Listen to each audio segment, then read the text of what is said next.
మంత్రి గారికి ఒక చిన్న విన్నపం సార్. ఏంటంటే రీసెంట్గా కేరళలో ఒక పాలసీ ఏంటంటే ఈ లిక్కర్ కన్జంప్షన్ మన రాష్ట్రంలో బాగా ఎక్కువ, మన ఆదాయం చూస్తేనే తెలుస్తుంది.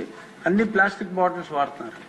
కేరళలో ఎగ్జాంపులరీగా ఒక్క జిల్లాలో మొదలు పెట్టారు. ఏంటంటే ఆ బాటిల్ మీద 10 రూపీస్ ఎక్స్ట్రా ఛార్జ్ చేస్తున్నారు.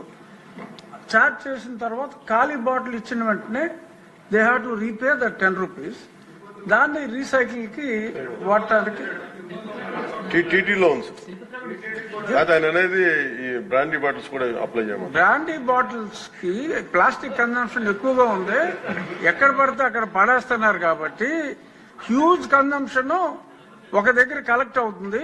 అది ఈ కొద్దిగా ఎక్సైజ్ డిపార్ట్మెంట్ వాళ్ళతోటి కోఆర్డినేట్ చేసుకుంటే major percentage of plastic waste ఒకటి చేయొచ్చండి. కేరళలో ఇంప్లిమెంట్ అయింది. ఇంకొకటి ఏంటంటే ఈ సింగిల్ యూజ్ ప్లాస్టిక్స్ ఈ నిషేధానికి మీరు మీలాంటి హీరోస్ తోటి అడ్వర్టైజ్మెంట్ చేయాలి అంటే కొన్ని కోట్లు అవుతుంది.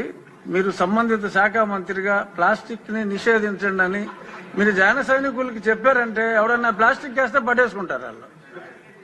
ఆ మధ్యన గోతులు ఎలా కప్పెట్టారో కొన్ని సంవత్సరాల క్రితం రోడ్లు మీరు బాగు చేయమని పిలిపించినప్పుడు ప్లాస్టిక్ ని ఆపండి అని మీరు ఒక్క పిలుపు ఎలా ఇస్తే ఎలా అంతే, ఇంకా అది ఆగిపోతుంది. సో కాబట్టి సంబంధిత శాఖ మంత్రిగా మీరు ఆ స్టెప్స్ తీసుకుంటే డెఫినెట్ గా ఈ ప్లాస్టిక్ భూతాన్ని అరికట్టాలంటే అది మీ వల్ల సాధ్యమయ్యే అవకాశం చాలా ఎక్కువగా ఉంది. కాబట్టి ప్లాస్టిక్ గురించి మీ అవగాహన ఇందాక మీరు చెప్పారు.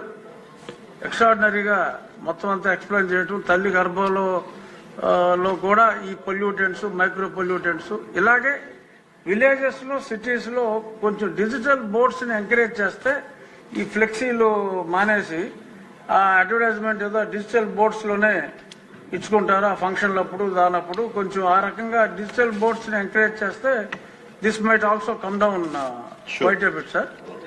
ఇది నా రిక్వెస్ట్ తమరికి.